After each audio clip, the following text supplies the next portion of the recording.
शुभोदय बच्चों। आज मैं सेकेंड लैंग्वेज द्वितीय भाषा के छात्रों को गुंजन हिंदी पाठमाला इस पाठ्य पुस्तिका से पाठ पढ़ाने जा रही हूँ। इससे पहले हम 2 लेसन पढ़ चुके हैं बच्चों। पहला है हिमालय और हम और दूसरा है विभू काका। अब तीसरा पाठ है एल्बम। तो इस पाठ के लेखक है सुदर्शन। तो सबसे पहले मैं आपको लेखक परिचय दे दूंगी। इस पाठ के लेखक हैं सुदर्शन। तो इनका जन्म 1896 में यानी 1896 में अविभाजित पंजाब के सियालकोट नगर में हुआ। इन्होंने कई उपन्यास तथा कहानियां लिखी। इनके प्रमुख कहानी संग्रह है पुष्पलता, सुप्रभात, सुदर्शन, सुधा, सुदर्शन सुमन, पनघट, परिवर्तन, भागवंती और राजकुमार प्रमुख उपन्यास है। प्रमुख कहानियां हैं हार की जीत, कवि की स्त्री, एल्बम और गुरु मंत्र। इनका स्वर्गवास 16 दिसंबर 1967 को हुआ बच्चों। तो 16 दिसंबर यानी 16 दिसंबर 1967 में हुआ। समझ गए बच्चों? तो सबसे पहले हम एल्बम किसे कहते हैं? जिसमें हम चित्रों का संग्रह करके रखते हैं बच्चों। जैसे प्राणियों का संग्रह करते हैं, कुछ पिक्चर के संग्रह करते हैं, तो उसे हम एल्बम, एक पुस्तिका तैयार करते हैं, उसे एल्बम कहते हैं। तो मानवता क्या है बच्चों? मानवता यह है कि हम एक दूसरे की सहायता करना, एक दूसरे की हेल्प करना। तो यह ऐसे ही एक उदार हृदय के सेठ की दया और मानवीयता की कथा है बच्चों, जो किसी की भावनाओं और आत्मसम्मान को ठेस पहुंचाए बिना मदद करना जानते थे। यह एक मार्मिक कथा है बच्चों, यानी हृदय को छूने वाली कथा है। पंडित जी लाला सदानंद से लिया कर्ज चुकाना चाहते थे। कर्ज उधार लेते हैं बच्चों। कभी कभी हमें घर में भी किसी से उधार लेना पड़ता है। जैसे कि हमारे पेरेंट्स बच्चों की फीस भरने के लिए या शादी के लिए कर्ज लेते हैं बच्चों। तो आर्थिक तथा सामाजिक विवशता सबको होती है। आर्थिक यानी इकोनॉमिक, फाइनेंशियल प्रॉब्लम्स और के मजबूरी के कारण लाला सदानंद ने पंडित शादीराम जी से कर्ज दिया था। लेकिन वे कर्ज को वापस लेना चाहते थे, लेकिन उसे उनके आत्मसम्मान को ठेस पहुंचाए बिना वो वापस लेना चाहते थे। लाला सदानंद उनकी आत्मा पर पड़े इस बोझ से उन्हें मुक्त करवाने का सफल प्रयास करते हैं, जो बाद में पंडित जी पर प्रकट हो जाता है। इस कथा में मानवीय भावनाओं और बारीकियों को सुदर्शन जी ने बड़ी खूबी से, बड़े अच्छी तरह से उजागर किया है। तो आइए बच्चों हम पाठ पढ़ेंगे। पाठ का नाम है एल्बम। शब्दों के अर्थ यहाँ पे दिए गए हैं। ऋण का अर्थ है कर्ज या अदा करना यानी चुका देना। पेट काट कर, भूखे रहकर, हृदय पर बिरछिया चलना, अत्यंत पीड़ा होना। सिर पीट लिया यानी अफसोस व्यक्त करना। विवशता यानी मजबूरी। भले मानस, भला आदमी। आंख न उठा पाना, संकोच होना। मासिक यानी महीने में एक बार छपने वाली। तो आइए बच्चों अब हम पाठ शुरू करेंगे। पंडित शादीराम ने ठंडी आह भरकर सोचने लगे, क्या यह ऋण कभी सिर से न उतरेगा? वे गरीब थे परंतु दिल के बुरे न थे। वे चाहते थे कि जिस तरह भी हो अपने यजमान लाला सदानंद का रुपया अदा कर दे। उनके लिए एक एक पैसा मोहर के बराबर था। अपना पेट काट कर बचाते थे, मगर जब 4 पैसे जमा हो जाते तो कोई न कोई ऐसा खर्च निकल आता जिससे सारा पैसा उड़ जाता। शादीराम के हृदय पर बिरछियां चल जाती थी, मगर वे कुछ न कर सकते थे। पंडित शादीराम हमेशा निराश होकर सोचते थे बच्चों कि लाला सदानंद जी का यह ऋण मैं कभी नहीं उतर पाऊंगा क्या।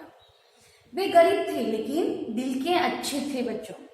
जिस तरह वे अपने यजमान लाला सदानंद से रुपया अदा कर देने, चाहे किसी भी तरह अपने यजमान का कर्ज भी चुका देना चाहते थे। अदा करना यानी चुका देना। इसलिए वे एक एक पैसा बचा कर रखते थे। एक एक मोहर, मोहर यानी सिक्का, जैसे कि मोहर के बराबर था एक एक पैसा। लेकिन वे अपना पेट काट कर यानी भूखे रहकर, खुद भूखे रहकर 4 पैसे जमा करते थे। लेकिन कोई ना कोई ऐसा खर्च निकल आता जिससे सारा पैसा खर्च हो जाता था बच्चों। पंडित शादीराम के हृदय पर तिरछियां चल जाती, यानी अत्यंत पीड़ा होती थी उन्हें, अत्यंत दुखी होते थे वे, मगर कुछ न कर सकते थे। समझ में आया बच्चों? इसी तरह कई साल बीत गए। शादीराम ने पैसा पैसा बचाकर 80 रुपये जोड़ लिए। उन्हें लाला सदानंद के 500 रुपये देने थे। उनका लड़का लगातार 4 महीने बीमार रहा। पैसा पैसा करके बचाए हुए रुपए दवा में उड़ गए। पंडित शादीराम ने सिर पीट लिया। अब चारों ओर फिर अंधकार था। उसमें प्रकाश की हल्की सी किरण भी दिखाई न देती थी। इसी तरह कई साल बीत गए बच्चों। पंडित शादीराम ने पैसा पैसा जमा कर 80 रुपये जमा कर लिए। लेकिन एक दिन उनका लड़का बीमार हो गया, तो इसमें सारा पैसा खर्च हो गया। उसकी दवाई में खर्च, मेडिसिन लेने में खर्च हो गया। पंडित शादीराम ने सिर पीट लिया। सिर पीट लिया का अर्थ है अफसोस व्यक्त किया, दुख व्यक्त किया। अब चारों ओर फिर से अब पंडित शादीराम के मन में निराशा के बादल छा गए बच्चों। लाला सदानंद अपने पुरोहित की विवशता को जानते थे।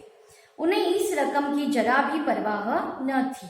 वे इस बात से इतना डरते थे मानो रुपए उन्हीं को देने हों। उधर शादीराम के दिल में शांति न थी। वे सोचा करते कि यह कैसे भले मानस हैं जो अपनी रकम के बारे में मुझसे बात तक नहीं करते। लाला सदानंद की भलमानसी के सामने वे आंख न उठा पाते थे। लाला सदानंद अपने पुरोहित यानी धार्मिक व्यक्ति की मजबूरी को जानते थे बच्चों। विवशता का अर्थ है मजबूरी। उन्हें अपने इस रकम की, अपने इस पैसे की जरा भी परवाह न थी। लेकिन पंडित शादीराम मन ही मन दुखी थे। मन ही मन वे अपने सब कुछ चाहते थे कि किसी न किसी तरह मैं लाला सदानंद जी को पैसे वापस करूं। शादीराम के दिल में शांति न थी। सोचा करते थे, वे सोचते थे कि यह भले मानस यानी भला आदमी, अच्छा आदमी, कैसे है ये अच्छे आदमी जो अपने रकम की उन्हें जरा भी परवाह नहीं है। लाला सदानंद की भलमानसी के सामने वे आंख न उठा पाते थे, यानी संकोचाते थे। एक दिन लाला सदानंद किसी काम से पंडित शादीराम के घर आए। उनकी अलमारी में कई सौ बांग्ला, हिंदी और अंग्रेजी की मासिक पत्रिकाएं देखकर बोले, यह क्या है पंडित जी? पंडित शादीराम ने उत्तर दिया, पुरानी पत्रिकाएं हैं। बड़े भाई को पढ़ने का शौक था, वही ये पत्रिकाएं मंगवाते थे। वे जब जीवित थे तो किसी को हाथ न लगाने देते थे। अब इन्हें कीड़े खा रहे हैं, कोई पूछता भी नहीं। तो बच्चों, एक दिन लाला सदानंद पंडित शादीराम के घर आते हैं और जब उन्होंने अलमारी का दरवाजा खोला, अलमारी खोली, तो उन्होंने देखा कि इसमें बंगाली भाषा और हिंदी अंग्रेजी की मासिक पत्रिकाएं, यानी महीने में एक बार छपने वाली पत्रिकाएं, जिसे हम मासिक पत्रिकाएं कहते हैं। तो पत्रिकाएं देखकर बोले, यह क्या है पंडित जी? तो पंडित शादीराम ने उत्तर दिया कि यह सब पुरानी पत्रिकाएं हैं जो हमारे बड़े भाई को पढ़ने का शौक था। अब वे जीवित नहीं हैं, तो किसी को हाथ लगाने, जब जीवित थे तब वे किसी को हाथ लगाने तक नहीं देते थे। अब इन्हें कीड़े खा रहे हैं। तो पंडित सदानंद जी ने क्या पूछा, देखो, रद्दी में क्यों नहीं बेच देते? इनमें चित्र है। जब कभी बच्चे रोने लगते हैं तो एक आध निकाल कर दे देता हूँ। बच्चों का दिल बहल जाता है।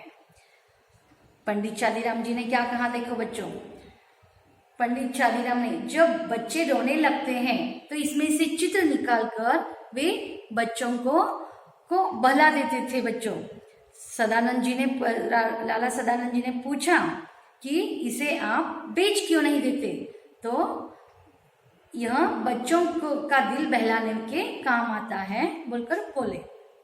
लाला सदानंद ने आगे बढ़कर कहा, दो जरा देखे कैसे चित्र हैं। पंडित चालीराम ने कई सुंदर और रंगीन चित्र दिखाए। लाला सदानंद कुछ देर तक उलट पलट कर देखते रहे। आया समझ में बच्चों पाठ?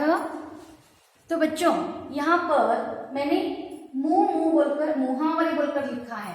तो मुहावरे का अर्थ है भाषा को अत्यंत प्रभावशाली बनाने के लिए, अधिक प्रभावशाली बनाने के लिए हम मुहावरे का उपयोग करते हैं। तो मुहावरे का अर्थ बताकर वाक्यों में प्रयोग कीजिए, यह क्वेश्चन आएगा। तो इसलिए यहाँ पे अदा करना यह एक मुहावरा है। अदा करना का अर्थ है चुका देना, पेट काटना यानी भूखे रहना। तो इन मुहावरों का आपको वाक्यों में प्रयोग करके लिखना है बच्चों। हृदय पर बिरछिया चलना, अत्यंत पीड़ा होना, सिर पीट लेना यानी अफसोस व्यक्त करना, आंख न उठा पाना, संकोच होना। समझ गए बच्चों? तो आगे का पाठ हम अगले वीडियो में देखेंगे। धन्यवाद।